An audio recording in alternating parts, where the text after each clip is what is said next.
कुछ कहानियाँ हमें सिर्फ डराती नहीं बल्कि ये सवाल छोड़ जाती हैं, क्या सच में हमारे आसपास कुछ ऐसा है जो हम देख नहीं सकते। आज की कहानी एक ऐसी लड़की की है जिसे बचाने के लिए भगवान और शैतान के बीच में एक खतरनाक जंग हुई थी। हेलो फ्रेंड्स, मेरा नाम है कृष्णा एंड मैं आज आपको दिल्ली की एक कहानी सुनाने वाला हूँ जो कि एक लड़की की थी। तो बिना देरी की वीडियो को करते हैं स्टार्ट।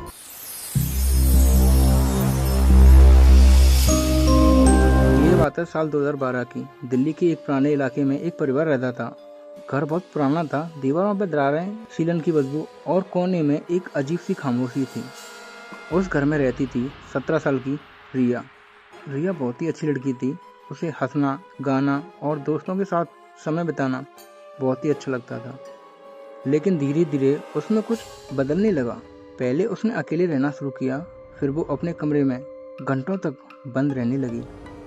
रात के समय उसके कमरे से धीमी धीमी आवाजें आने लगी, जैसे वो किसी से रात में बात कर रही हो।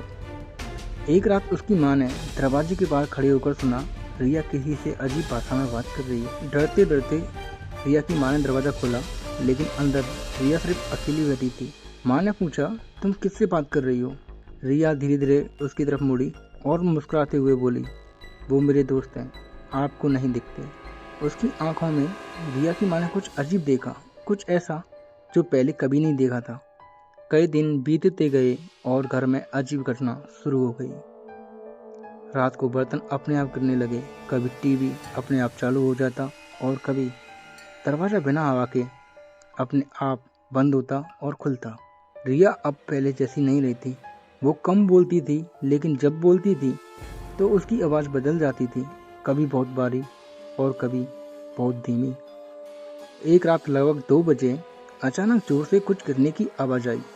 रिया की माँ दौड़कर उसके कमरे में गई और जो उसने देखा वो उसकी जिंदगी का सबसे डरावना पल था। रिया बिस्तर के ऊपर हवा में उड़ रही थी। उसका शरीर अजीब तरीके से मुड़ा हुआ था। उसके बाल हवा में ऐसे उड़ रहे थे जैसे कोई अनदेखा चीज उसे अपनी ओर खींच रही हो। उसकी आंखें पूरी तरह काली हो गई थी। रिया की माँ डर के मारे चिल्लाती है और उसी पल रिया जोर से जमीन पर गिर गई। अगले दिन डॉक्टर बुलाया, सभी टेस्ट हुए लेकिन सब नॉर्मल था।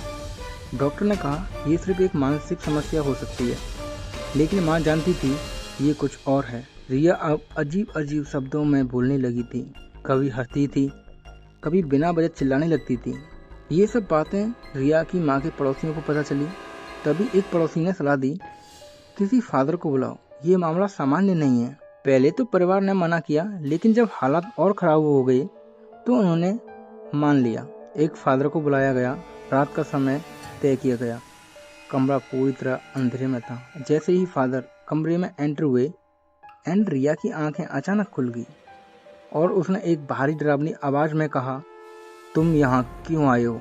फादर थोड़ी देर के लिए तो शांत रहे, फिर उसके बाद उन्होंने अपना क्रॉस निकाला और प्रार्थना शुरू कर दी।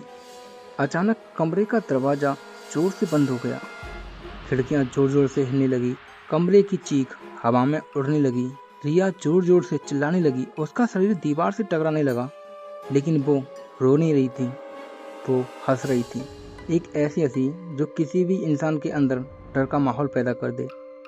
फादर ने अपनी ऊंची आवाज की और कहा, in the name of God leave this body. Riya अचानक हवा में उड़ गई। कमरा जैसे कांपने लगा और फिर एक जोरदार चीख के साथ सब कुछ शांत हो गया। रिया जमीन पर गिर गई। कुछ देर बाद उसने धीरे धीरे आंखें खोली और बोली, माँ क्या हुआ? जैसे उसे कुछ याद ही ना हो।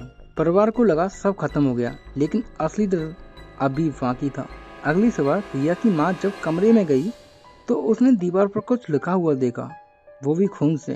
धीरे धीरे वो पास आई और उसके हाथ कांपने लगे क्योंकि उस पर लिखा था, आई विल कम बैक।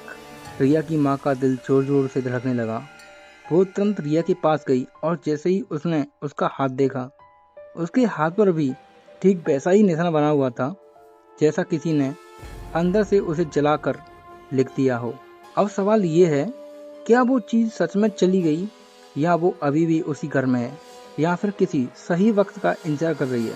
अगर आप उस घर में होते तो आप क्या करते? कमेंट में जाकर ज़रूर बताना। और अगर आपको ऐसी ही डरावनी कहानियाँ पसंद हैं तो चैनल को सब्सक्राइब करना मत भूलना, क्योंकि अगली कहानी इससे भी ज़्यादा खतरनाक होगी। मिलता हूँ नेक्स्ट वीडियो लेकर, तब तक के लिए थैंक यू। कहानी सुनते रहो और डरते रहो।